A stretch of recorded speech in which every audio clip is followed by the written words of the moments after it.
Baik, Singapura akan menaikkan kadar gaji minimum pekerja asing kategori profesional, pengurusan dan eksekutif bermula 1 September ini. Dan peningkatan itu menjadikan gaji minimum pekerja kategori itu meningkat sehingga lebih RM15,000. Di bawah penyelarasan gaji baharu itu, kelayakan gaji minimum untuk pemegang PAS EP dinaikkan daripada $4,500 Singapura atau bersamaan RM13,822 kepada $5,000 Singapura bersamaan RM15,357. Sektor perkhidmatan kewangan pula menyaksikan gaji kelayakan minimum EP lebih tinggi iaitu daripada $5,000 Singapura atau $15,357 kepada $5,500 Singapura bersamaan $16,893. Manakala gaji kelayakan minimum untuk pemohon PAS S baharu pula akan dinaikkan daripada $2,500 Singapura atau RM7,679 kepada $3,000 Singapura atau RM9,214 pada September tahun ini.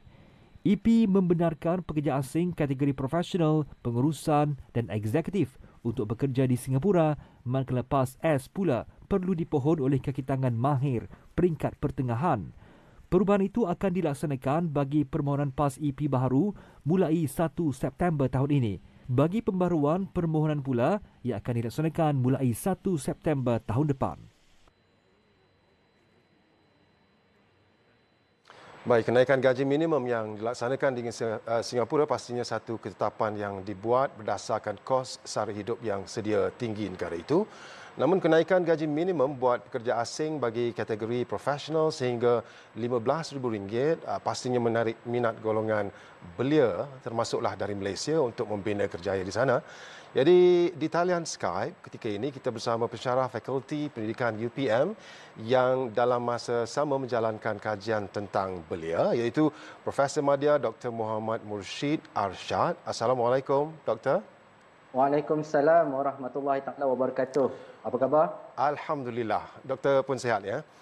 Baik, alhamdulillah, syukur. Okey, Doktor, ini ketetapan yang dibuat Singapura ni ada udang di sebalik batu untuk menarik minat golongan belia profesional Malaysia ataupun macam mana? Terima kasih saya ucapkan kepada Berita Al-Hijrah atas peluang untuk berkongsi tentang keupayaan dan potensi yang boleh diceburi oleh golongan belia. Melihat kepada situasi yang terkini bagaimana kerajaan Singapura menaikkan had gaji minimum ini sebenarnya merupakan satu indikator yang menunjukkan bahawa satu peluang juga sebenarnya kepada rakyat Malaysia terutamanya golongan belia profesional untuk mendapatkan pekerjaan. Tetapi pada masa yang sama juga ia merupakan satu strategi jugalah untuk negara Singapura sebenarnya untuk mengurangkan kebergantungan profesional. Sebenarnya dia mengalakkan lebih ramai lagi rakyat Singapura, profesional Singapura untuk menceburi terutamanya golongan muda profesional untuk menyertai sektor perkhidmatan mereka. Jadi sebagai contoh saudara, kita tengok dalam konteks perancangan 2024 terutama dalam sektor perbuatan sektor berkaitan dengan perburuhan, mereka menjangkakan kadar kebergantungan sebelum ni nisbah 1:7 dan mereka looking forward untuk mendapatkan satu nisbah 5. Jadi secara tak langsung dia merupakan satu usaha langkah mereka untuk mengurangkan kebergantungan kepada tenaga-tenaga profesional dan juga tenaga-tenaga buruh daripada luar negara. Dan bila melihat kepada konteks di belia Malaysia sebenarnya ini adalah merupakan satu peluang juga, dan pada masa sama juga kerajaan Malaysia juga boleh ke arah untuk menaikkan kadar gaji minimum. Kalau kita lihat di dalam konteks Malaysia saudara, kita lihat dekat sini kadar gaji minimum kalau kita tekan daripada Perintah Gaji Minimum 2020 Seksyen 23 Akta Majlis Perundingan Gaji Negara 2011 iaitu Akta 732, kadar pengangguran tu kadar untuk gaji minimum tu sebenarnya dah masuk ke RM1,200 sebulan. Jadi itu untuk kadar gaji biasa. Tetapi bagaimana dengan kadar gaji profesional? Ini juga perlu dilihat dan perlu ada satu penanda aras yang perlu kita tetapkan untuk menarik lebih ramai lagi golongan belia Malaysia supaya dapat bekerja dalam negara dan menyumbang kepakaran tersebut dalam negara. Tapi kalau kita lihat kadar mata wang, Doktor, lebih kurang sama apa yang golongan profesional belia memperolehi gaji di Malaysia. Betul? Ya, semestinya sebab kita lihat kalau kita convert jika lihat dari segi itu memang nampak jumlahnya besar, tetapi dengan jumlah kos sara hidup dan sebagainya dia agak setimpal dengan kehidupan di sana. Walau bagaimanapun kita di Malaysia kita dah boleh mengorak langkah untuk menarik lebih ramai lagi golongan belia terlibat di dalam sektor-sektor profesional terlibat dalam sektor-sektor kemahiran yang mahir. Ya. Jadi sebenarnya itu perlu. Dan kajian gaji minimum juga ni sebenarnya satu benda yang diidamkan oleh Belia Malaysia sebenarnya, tuan. Bila kita buat kajian, kita dapati apa yang sebenarnya Belia mahukan. Kita lihat kebanyakan golongan belia sekarang ni nakkan peluang pekerjaan. Selain daripada peluang pekerjaan, mereka inginkan juga gaji yang setimpal.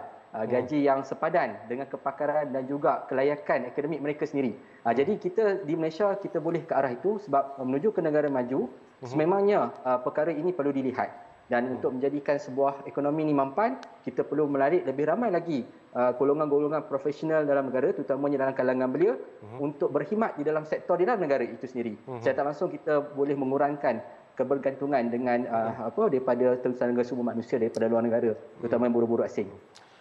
Faktor terlalu memilih pekerjaan masih lagi antara faktor yang menyumbang pada pengangguran untuk golongan belia profesional di Malaysia, Doktor? Semestinya itu cabaran dan kalau lihat dari segi konteks belia profesional, terutamanya mereka memiliki kelayakan, semestinya mereka menambahkan gaji, menambahkan gaji yang setimpal dengan kemahiran dan juga pengalaman mereka serta kelayakan akademik mereka. Walau bagaimanapun, dalam konteks ini kita seharusnya memberi peluang lebih banyak lagi golongan belia untuk mendapatkan peluang latihan dan juga pendedahan. Itu penting. Upskilling, reskilling, cross-skilling perlu dilakukan secara berterusan supaya kita dapat lihat golongan belia ni bukan sekadar hanya mampu untuk makan gaji semata-mata, ya tuan, tetapi mampu juga untuk mencipta peluang pekerjaan dan mendapatkan pendapatan sendiri. Baik. Terima kasih banyak, Doktor. Terima kasih banyak-banyak. Ya, tadi Waalaikumsalam warahmatullahi wabarakatuh. Ya, Profesor Madya Dr. Muhammad Murshid Arshad dari UPM. Kita ke laporan seterusnya.